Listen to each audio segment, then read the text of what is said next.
Hello guys, good morning, Ram Ram सा, नमस्ते। आज हम जो अध्ययन कराएंगे आपके लिए वो अध्ययन होगा अभ्यारण्य। कल हमने जो अभ्यारण्य देखा वो अभ्यारण्य देखा हमने सीता माता अभ्यारण्य। सीता माता अभ्यारण्य में हमने देखा कि सीता माता अभ्यारण्य की स्थापना, सीता माता अभ्यारण्य कितने क्षेत्र में फैला हुआ है, सीता माता अभ्यारण्य कितने वर्ग किलोमीटर में है, सीता माता अभ्यारण्य क्यों जाना जाता है, सीता माता अभ्यारण्य में क्या क्या चीजें थी, हमने इसका अध्ययन किया। आज फिर दो चार बातें और रह गई थी कल हमारे उस अभ्यारण्य के अंतर्गत, हम उनका भी अध्ययन आज करते हैं। कल मैंने बताया था कि सीता माता अभ्यारण्य, सीता माता अभ्यारण्य, इस अभ्यारण्य के अंतर्गत हमने देखा कि ये प्रतापगढ़ व चित्तौड़गढ़, उदयपुर उदयपुर की सीमा तक फैला हुआ है। जो हमारा सीता माता अभ्यारण्य है वह सीता माता अभ्यारण्य प्रतापगढ़, चित्तौड़गढ़, उदयपुर की सीमा तक फैला हुआ है। इस अभ्यारण्य के अंतर्गत हमने ये देखा कि यह 422 वर्ग किलोमीटर क्षेत्र में फैला हुआ है। इस अभ्यारण्य की स्थापना 1979 में की गई। इस अभ्यारण्य के अंतर्गत हमने उड़न गिलहरियां, इस अभ्यारण्य को उड़न गिलहरियां, उड़न छिपकलियों का स्वर्ग भी कहा जाता है। इस अभ्यारण्य के अंतर्गत महुआ के वृक्ष सर्वाधिक पाए जाते हैं। ये इस कारण से ये आदिवासियों का कल्प वृक्ष भी कहा जाता है। महुआ का वृक्ष आदिवासियों का कल्प वृक्ष भी कहा जाता है। इस अभ्यारण्य को चीतल की मातृभूमि भी कहते हैं। इसी अभ्यारण्य को हम कह सकते, इसी अभ्यारण्य के अंतर्गत हमें सागवान के वृक्ष भी सर्वाधिक देखने को मिलते हैं। राजस्थान का एकमात्र अभ्यारण्य है जहाँ पर हमें सागवान के वृक्ष देखने के लिए मिलते हैं। इसी अभ्यारण्य के अंतर्गत हमें देखें तो हिमालय के बाद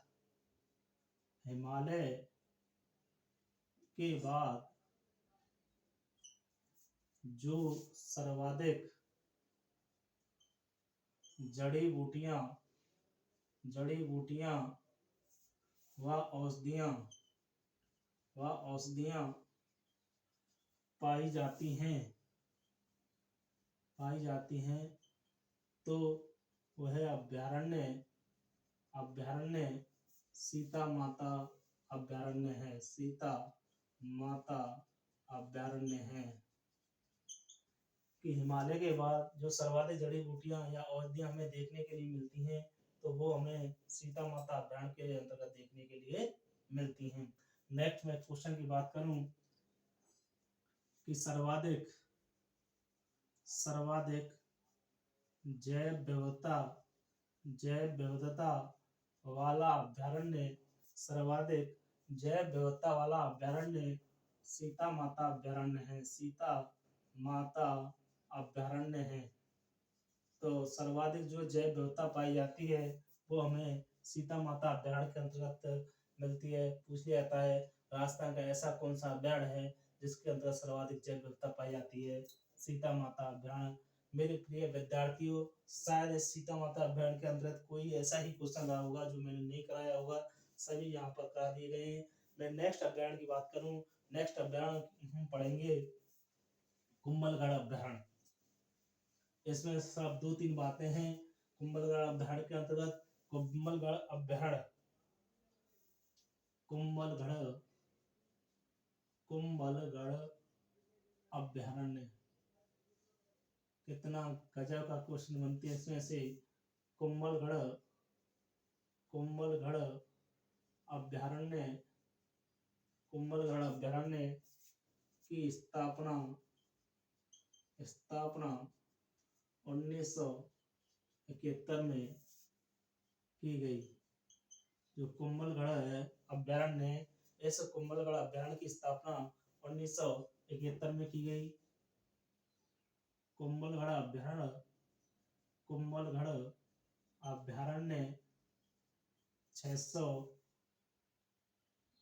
510 वर्ग किलोमीटर क्षेत्र में फैला हुआ है। जो कुंभलगढ़ अभ्यारण्य है वह हमारा 510 वर्ग किलोमीटर क्षेत्र में फैला हुआ है। कुंभलगढ़ अभ्यारण्य जंगली भेड़ियों की जंगली भेड़ियों की प्रजनन स्थली माना जाता है माना जाता है। वेरी गजब का क्वेश्चन, वेरी वेरी इंपोर्टेंट। किस अभ्यारण्य को भेड़ियों की प्रजनन स्थली कहा जाता है? तो हमारा कुम्भलगढ़ अभ्यारण्य को भेड़ियों की प्रजनन स्थली कहा जाता है। पूछा जाता है किस अभ्यारण्य को भेड़ियों की प्रजनन स्थली कहा जाता है? तो किस अभ्यारण्य को जंगली भेड़ियों की प्रजनन स्थली कहा जाता है? कुम्भलगढ़ अभ्यारण्य को कहा जाता है। इसका हम विस्तार देखें कि कुम्भलगढ़ का विस्तार कहां से कहां तक फैला हुआ है। कुम्भलगढ़ कुम्भलगढ़ अभ्यारण्य उदयपुर, राजसमंद व पाली तक इसकी सीमा लगी हुई है, सीमा तक फैला हुआ है। जो कुम्भलगढ़ अभ्यारण्य है, ये कुम्भलगढ़ अभ्यारण्य हमारा उदयपुर, राजसमंद व पाली तक इसकी सीमा तक फैला हुआ है। ये कुम्भलगढ़ अभ्यारण्य है। इस कुम्भलगढ़ अभ्यारण्य का विस्तार उदयपुर, राजसमंद व पाली तक इसका विस्तार फैला हुआ है। नेक्स्ट हम देखें कुम्भलगढ़ अभ्यारण्य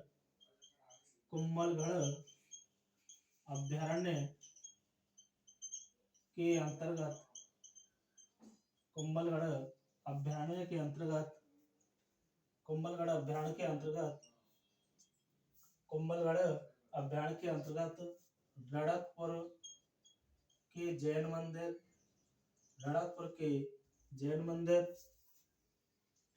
परशुराम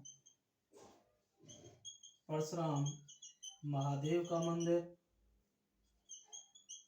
परशुराम महादेव का मंदिर, रणकपुर के जैन मंदिर, परशुराम महादेव का मंदिर, जंगली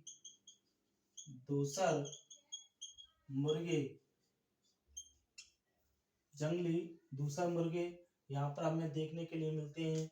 हमने पढ़ा जस्ट कुम्भलगढ़ अभ्यारण्य में कि कुम्भलगढ़ अभ्यारण्य की स्थापना 1971 में की गई।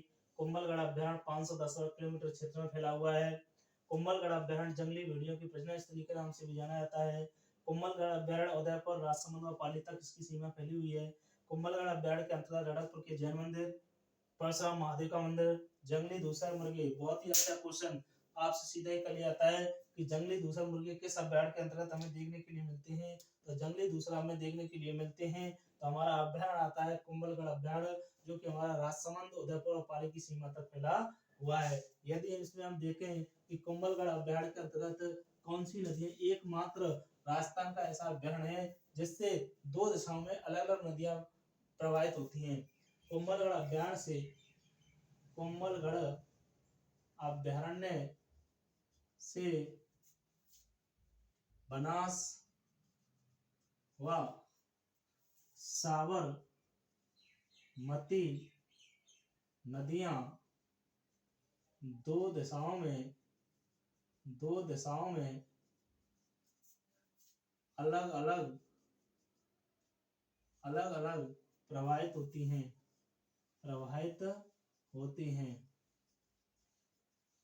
कुम्भलगढ़ अभ्यारण्य में से हमारी बनास और साबरमती इन दो नदियों का उद्गम होता है, परंतु ये दोनों नदियां अलग अलग विपरीत दिशाओं में प्रवाहित होती है। नेक्स्ट हम अभ्यारण्य देखें। नेक्स्ट अभ्यारण्य आता है हमारा नेक्स्ट अभ्यारण्य हम पढ़ेंगे ताल छापर अभ्यारण्य।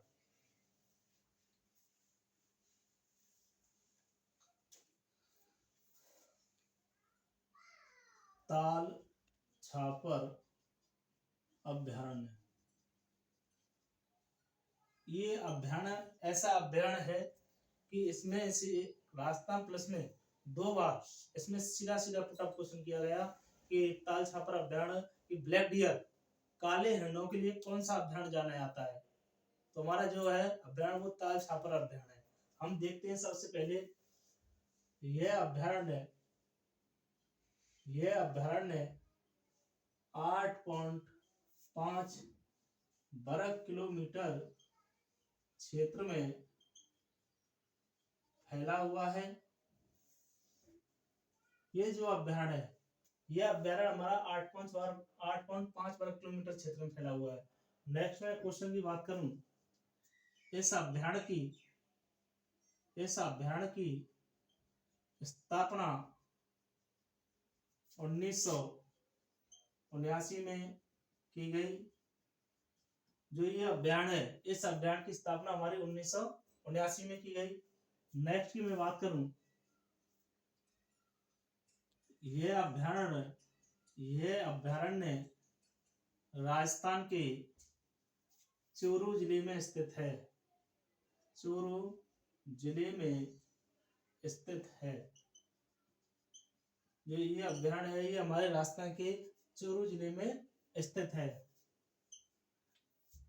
यह अभ्यारण्य काले रणों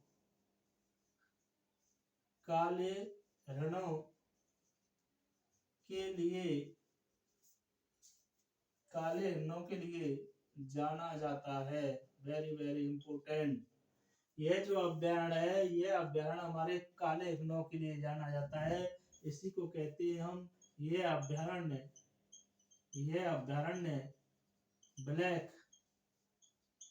ब्लैक डियर के नाम से भी जाना जाता है। इस अभ्यारण्य में हमारे जो हिरण पाए जाते हैं वो सर्वाधिक काले हिरण पाए जाते हैं। इसी कारण से इस अभ्यारण्य को कहते हैं ब्लैक डियर। राजस्थान के अंतर्गत ऐसा कौन सा अभ्यारण्य है जिसके अंतर्गत ब्लैक डियर पाए जाते हैं, तो वो हमारा होता है छापर अभ्यारण्य है। नेक्स्ट हम देखें,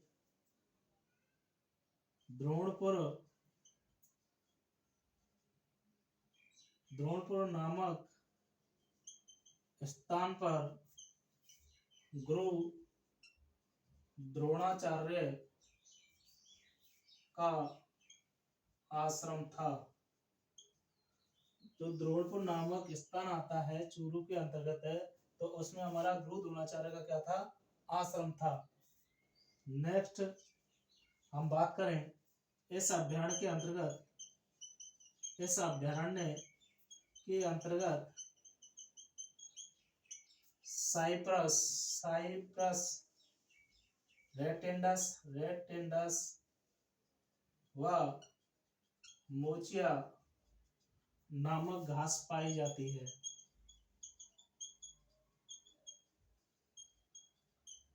तो हमारी साइप्रस और रेटेंडस व मोचिया नामक जो घास पाई जाती है वो हमें इसी अभ्यारण्य के अंतर्गत देखने के लिए मिलती है। हमने सबसे पहले पढ़ा कि यह अभ्यारण्य 8.5 वर्ग किलोमीटर क्षेत्र में फैला हुआ है। इस अभ्यारण्य की स्थापना 1979 में की गई। यह अभ्यारण्य राजस्थान के चूरू जिले में स्थित है। यह अभ्यारण्य काले हिरणों के लिए जाना जाता है। इसी को हम कहते हैं ब्लैक डियर। इसी अभ्यारण्य के अंतर्गत द्रोणपुर नामक स्थान था जो गुरु द्रोणाचार्य का आश्रम था। इस अभ्यारण्य के अंतर्गत साइप्रस रेटेंडस और मोचिया नामक घास पाई जाती है। इसी के अंतर्गत हम देखें, यह अभ्यारण्य हमारा कुरंजा पक्षियों के लिए भी जाना जाता है। यही अभ्यारण्य